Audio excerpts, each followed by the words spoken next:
Hello, good evening everyone. I hope you all are doing good.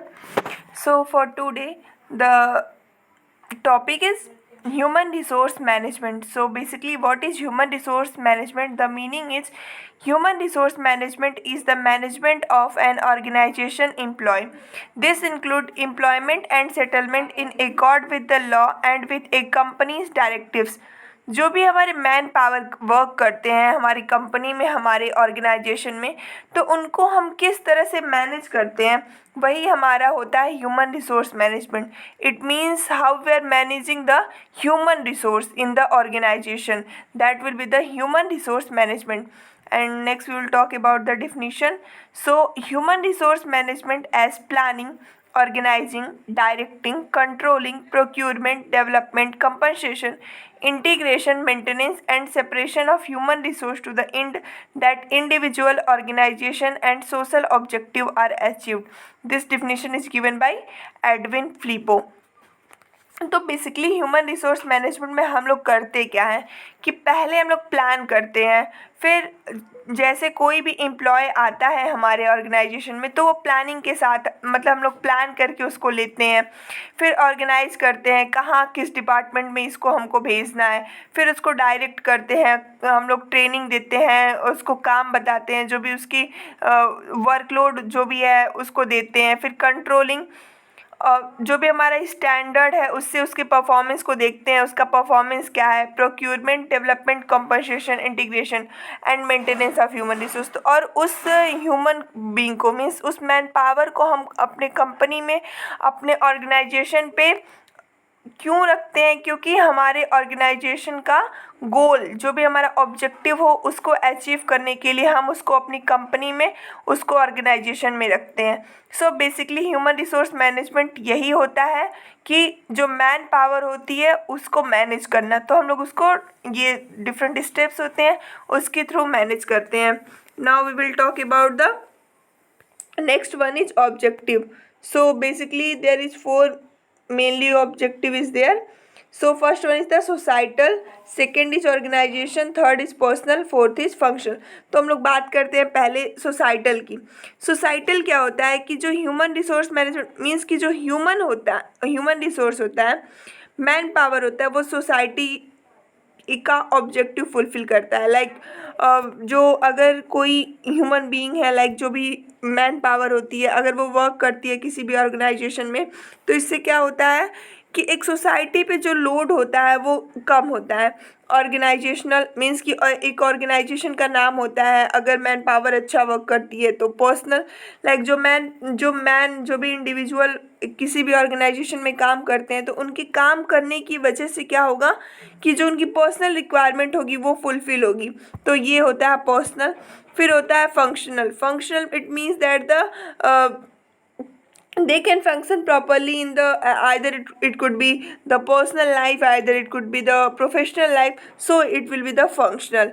So next we will talk about the principles of human resource management.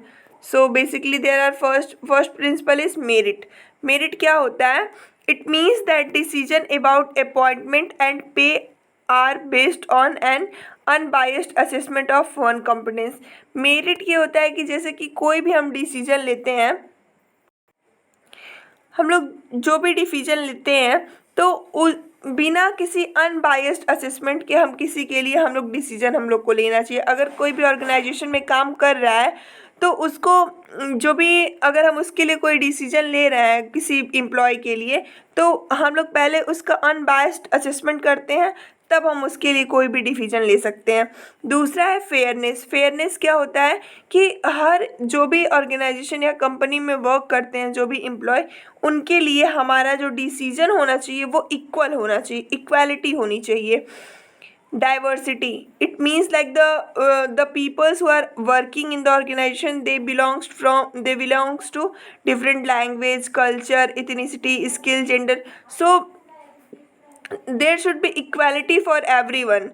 Like they could be the various country, various state, they will come to the organization and they will work with. work there? Of course they will work. So there could be the diversity and equity means applying the principle of justice to correct or supplementary practice to redress. Means कि अगर हम लोग किसी को correct कर रहे हैं, like हम लोग किसी भी एम्प्लॉय की कोई भी स्टैंडर्ड उसका प्रोसीजर नहीं है या स्टैंडर्ड उसका वर्क नहीं है, तो हम लोग जब करेक्ट करते हैं तो हम लोग उसको रिड्रेस करते हैं कि यहाँ पे कमी रह गई या फिर यहाँ पे गलती रह गई, तो उसके लिए हम लोग इक्विटी रखते हैं, इक्विटी जो भी हमारा प्रिंसिपल ऑफ जस्टिस होता है। अब आता है हमारा नेक्स्ट क्या है, रीजनेबलनेस मीन्स कि reasonableness means conduct which is sensible in modern nation and based on sound. Means कि जो भी हम डिसीजन लेते हैं किसी भी एम्प्लॉय के लिए वो किसी रीजन के बेस पे होना चाहिए। लाइक हम चाहे तो उसके लिए कोई भी डिसीजन ले रहे हो, चाहे तो कुछ भी कर रहे हो, तो एक रीजन के बेस पे होना चाहिए। Without reason we can't do anything. So next one is transparency. Transparency जो होता है is very very very important. So transparency refers to the policy that are clear, frank and accessible. Means कि the decision which we are taking for the employ और for the organisation, there should be transparency in that statement, that should be clear, that should be frank. So this will be the transparency. Next one is natural justice. Natural justice क्या होता है? Natural justice means that all administrative procedure are fair. Means कि जितने भी हमारे employ work करते हैं like different departments में, तो उनके लिए जो हमारा प्रोसीजर होता है एडमिनिस्ट्रेटिव का वो फेयर होना चाहिए। लाइक ऐसा ना हो कि किसी का उसमें नुकसान हो, किसी का ज़्यादा फ़ायदा हो, तो this should not be there in that. Next, we will talk about the public interest.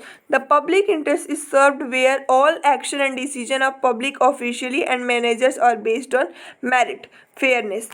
तो जैसे कि पब्लिक इंटरेस्ट, लाइक अगर हम कोई भी ऑर्गेनाइजेशन या फिर कंपनी कोई भी डिसीजन लेता है, तो वो उसमें क्या होना चाहिए कि पब्लिक का इंटरेस्ट हम लोग देखते हैं कि पब्लिक का इंटरेस्ट इसमें है कि नहीं है। मैंने पब्लिक फेयरनेस के बेस पे हम लोग कुछ भी डिसीजन लेते हैं। Next we will talk about the factors affecting human resource management. ऐसे कौन कौन से फैक्टर्स होते हैं जो कि ह्यूमन रिसोर्स मैनेजमेंट को अफेक्ट करते हैं? कौन कौन से फैक्टर्स अफेक्ट किए? पहला है पॉलिटिकल। हमारा पॉलिटिकल मतलब कि बहुत सारी पॉलिटिकल पार्टीज होती हैं या पॉलिटिकल जो हमारे वर्क्स होते हैं वो बहुत तरीके से ह्यूमन रिसोर्स मैनेजमेंट को अफेक्ट करते हैं। लाइक डिफरेंट पॉलिटिक्स पार्टी के लोग आते हैं, वो कहते हैं मेरा एम्प्लॉय इस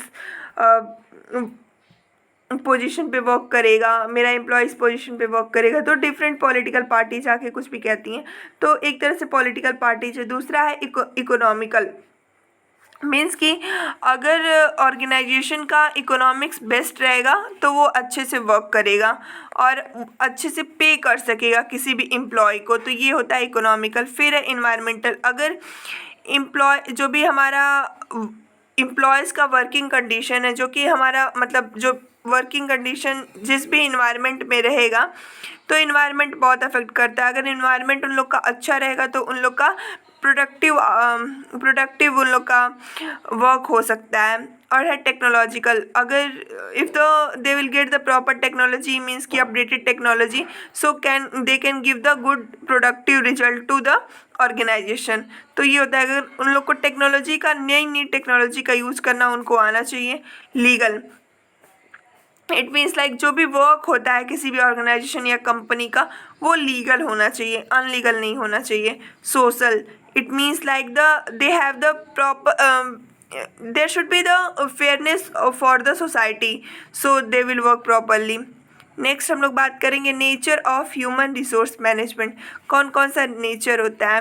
पहला है inherent part of management, people centered, pervasive function. HRM is a continuous process, development oriented.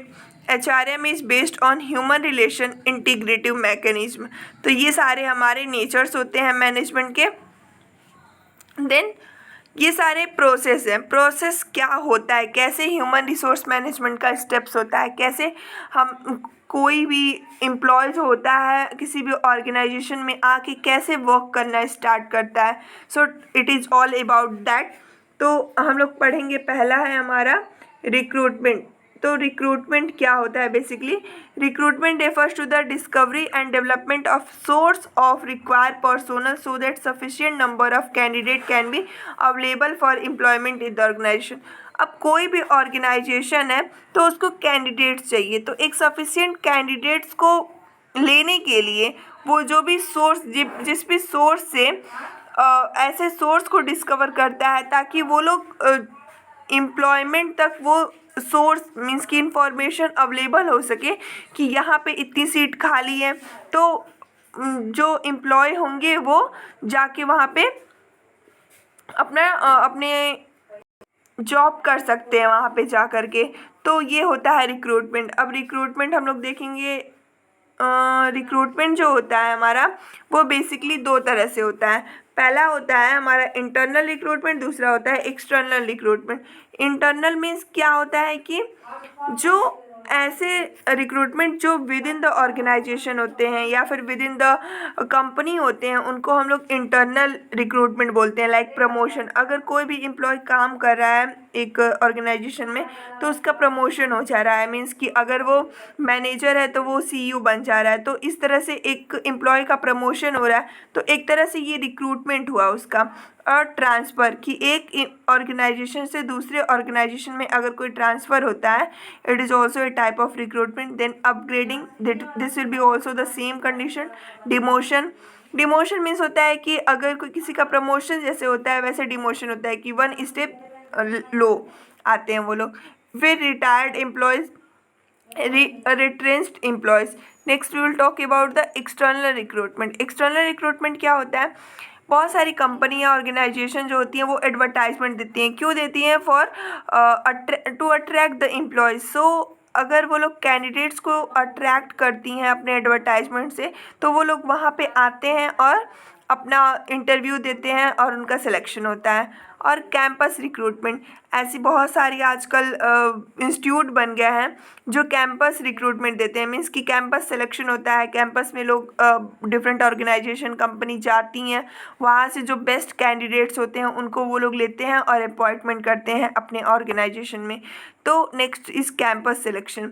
फिर है प्लेसमेंट एजेंसीज, जो वही सेम कंडीशन है, लाइक एजेंसीज जो होती हैं वो प्लेसमेंट देती हैं स्टूडेंट्स को।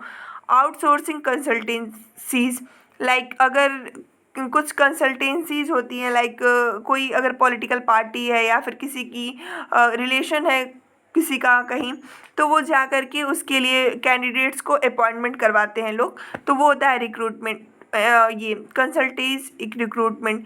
फिर आता है एम्प्लॉयमेंट एक्सचेंज। एम्प्लॉयमेंट एक्सचेंज क्या होता है? लाइक एक ऑर्गेनाइजेशन जो है अपने एम्प्लॉयमेंट को दूसरे एम्प्लॉय को दूसरे ऑर्गेनाइजेशन में दे देती है फॉर सम टाइम और for doing the better job. So ये होता है एम्प्लॉयमेंट एक्सचेंज। फिर होता है लेबर कॉन्ट्रैक्ट्स। लेबर कॉन्ट्रैक्ट्स क्या होता है? अगर एक लेबर वर्क कर रहा है किसी भी ऑर्गेनाइजेशन में तो वो जितने भी लेबर वो जानता होगा तो वो उन सारे कैंडिडेट्स को लेके आएगा for giving them better opportunity और for giving them better job. So ये होता है लेबर कॉन्ट्रैक्ट। तो उनको एक तरह से वो रिक्रूट कर रहा है, उन सारे लेबर कैंडिडेट्स को रिक्रूट कर रहा है for doing the job in the same organisation. So it will be the labour contractor. So it was all about the internal and the external recruitment. I hope you all understood. So next will be the selection. Selection क्या होता है? Securing of the relevant information. Securing of the relevant information about an applicant selection is actually matching the job. Means जो भी उन लोग का job है, जो भी उन लोग का जॉब, ये सिलेक्शन होता क्या है? जो भी कैंडिडेट्स हम लोग आउटसाइड से लिए हैं, जो भी रिक्रूटमेंट के थ्रू हमारे पास कैंडिडेट्स आए, अगर मान लिया हमने रिक्रूटमेंट के थ्रू हमारे पास 10 कैंडिडेट्स आए, उसमें से सिलेक्शन सिर्फ एक को मिलता है जिसका इंफॉर्मेशन रेलिवेंट होता है, जिसका इंटरव्यू बेस्ट होता है, तो उसी के हिसाब से हम लोग सिलेक्शन करते हैं। तो ये होता है कि choosing from among the candidates from outside, जो भी हमारे आउटसाइड से कैंडिडेट्स हैं उनको एक लोग को हम लोग सिलेक्ट करते हैं, वो होता है सिलेक्शन। फिर होता है डिप्लॉयमेंट। अब जब रिक्रूटमेंट हो गया और एम्प्लॉय जो है वो सेलेक्ट हो गया, अब क्या करेगा? डिप्लॉयमेंट।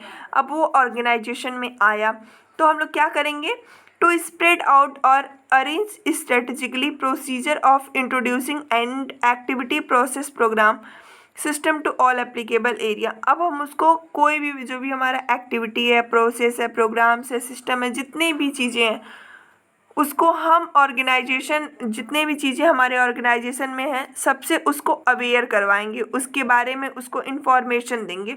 तो ये होता है हमारा डिप्लॉयमेंट। नेक्स्ट है हमारा प्लेसमेंट। प्लेसमेंट क्या होता है, determination of job to which an accepted candidates is to be assigned. हम लोग जब जो भी उसकी क्वालिटीज़ हैं, जो भी डिग्रीज हैं उसके हिसाब से उसको हम बेस्ट प्लेस देते हैं अपने ऑर्गेनाइजेशन में। तो ये होता है हमारा प्लेसमेंट। फिर है ओरिएंटेशन। अगर कोई भी कैंडिडेट्स हमारे ऑर्गेनाइजेशन में आता है तो बेसिकली हम लोग क्या करते हैं, उसकी जो भी फिजिकल सेटिंग है हमारी उसको हम लोग टूर करवाते हैं। वो अपनी फ़िलॉसफी जो भी है हमारे ऑर्गेनाइजेशन का, जो भी हमारे ऑर्गेनाइजेशन का गोल है, स्ट्रक्चर है, तो ओवरऑल हम लोग टूर करवाते हैं अपने ऑर्गेनाइजेशन का। तो उसको बोलते हैं हम लोग ओरिएंटेशन। बेसिकली हम लोग क्या होता है कि फर्स्ट ईयर में रहते हैं या फिर कभी कभी किसी भी ऑर्गेनाइजेशन में पहली बार जाते हैं, किसी भी स्कूल में, कॉलेज में, तो बेसिकली हम लोग को ओरिएंटेशन करवाया जाता है, अवेयर करवाया जाता है सराउंडिंग से। तो this will be the orientation. फिर है ट्रेनिंग। अब ट्रेनिंग करते क्यों हैं, ट्रेनिंग सबको पता होगा कि हम लोग क्यों करते हैं, कि स्किल को इम्प्रूव करने के लिए करते हैं। So it involves the development of hidden talent of an individual and use it for benefit of organization. जो भी हिडन टैलेंट होता है एम्प्लॉयज़ का, उसका यूज करते हैं, उनकी स्किल को और स्ट्रॉन्ग बनाते हैं और उसको ऑर्गेनाइजेशन के बेनिफिट के लिए हम लोग यूज़ करते हैं। तो उसको हम लोग बोलते हैं ट्रेनिंग। स्किल डेवलपमेंट करवाने को, प्रोसेस को हम लोग ट्रेनिंग कहते हैं। फिर आता है हमारा रिटेनिंग। अब कोई भी हमारे ऑर्गेनाइजेशन में आ गया, उसको ट्रेनिंग हमने दे दिया, फिर अब ट्रेनिंग दे दिया, प्लेसमेंट दे दिया, ओरिएंटेशन करवा दिया, सब करवा दिया। अब हम चाहेंगे वो हमारे ऑर्गेनाइजेशन से जाए, कभी नहीं। हम चाहेंगे वो बहुत दिन तक हमारे ऑर्गेनाइजेशन में रहे, वर्क करे और हमारे ऑर्गेनाइजेशन का बेनिफिट हो। तो इसके लिए हम लोग क्या करेंगे, रिटेनिंग करेंगे उसको, उस एम्प्लॉय को हम लोग इनकरेज करेंगे कि हमारे ऑर्गेनाइजेशन में वो मैक्सिमम पीरियड ऑफ टाइम के लिए जॉब करे, जिससे हमारे ऑर्गेनाइजेशन को बेनिफिट हो और इससे वो प्रोडक्टिव वर्क भी दे सकता है। So next will be the promotion. अब भाई अच्छे से काम कर रहा है वो हमारे ऑर्गेनाइजेशन में और इतने समय से, तो प्रमोशन तो उसका करवाना पड़ेगा, उसकी सैलरी बढ़ानी पड़ेगी, उसको हम लोग अच्छा पोजीशन देना पड़ेगा और सारी बड़ी बड़ी रिस्पॉन्सिबिलिटीज़ देनी पड़ेंगी। So what we have to do, we have to provide a greater responsibility and involve a higher pay for the employees. So next will be the demotion. Employee is shifted to a job lower in status and grade. अब may be working condition, technology का use करना उसको ना आता हो, may be adverse business condition हो या फिर टेक्नोलॉजी इशू हो, तो उसकी वजह से एम्प्लॉय को हम लोग हायर पोजीशन से लोअर पोजीशन की तरफ शिफ्ट कर देते हैं। उसको हम लोग बोलते हैं डिमोशन। जैसे कि आप लोग फिगर में देख सकते हैं कि यहाँ पे एक CEO है, पहले वो CEO था, अब उसका डिमोशन हो गया और वो क्या बन गया, एक नॉर्मल स्टाफ बन गया। तो it was the just example. So we will move towards the superannuation. Superannuation क्या होता है, retirement fund given to the employees at the time of retirement. जो भी हम लोग रिटायरमेंट के टाइम पे एक एम्प्लॉय को फंड देते हैं उसी को हम लोग बोलते हैं सुपर एनुएशन। ये बेसिकली दो तरह से होता है, एक्यूमुलेटेड और डिफाइंड बेनिफिट फंड। तो अब देखिए एक्यूमुलेटेड क्या होता है, एक्यूमुलेटेड होता है जो वो एक्यूमुलेट करके रखा है अपनी वर्किंग लाइफ में, उसको हम लोग बोलते हैं एक्यूमुलेटेड फंड। मीन्स कि जो भी वो पैसे, जो भी लाइक PF होता है, PF कटता है किसी भी ऑर्गेनाइजेशन में, इंस्टीट्यूट में, तो उसको वो थोड़ा करके ईयर बाय ईयर रखा होगा और उसको हम लोग लास्ट में दे देते हैं, उसको बोलते हैं एक्यूमुलेटेड फंड। और नेक्स्ट है हमारा डिफाइंड बेनिफिट फंड। इसको जो हमारी ऑर्गेनाइजेशन है उसके तरफ से दिया जाता है एक डिफाइंड फंड की, जो भी हमारा लेंथ ऑफ सर्विस होता है, एम्प्लॉयमेंट का, उसके बेस पे एक डिफाइंड फंड दिया जाता है किसी भी एम्प्लॉय को, उसको बोलते हैं डिफाइंड बेनिफिट फंड। फिर हम देखते हैं कैटेगरीज ऑफ सुपर एनुएशन। ये तीन तरीके से होती है: preserved benefit, restricted non preserved benefit और unrestricted non preserve benefit. So it was all about the human resource management.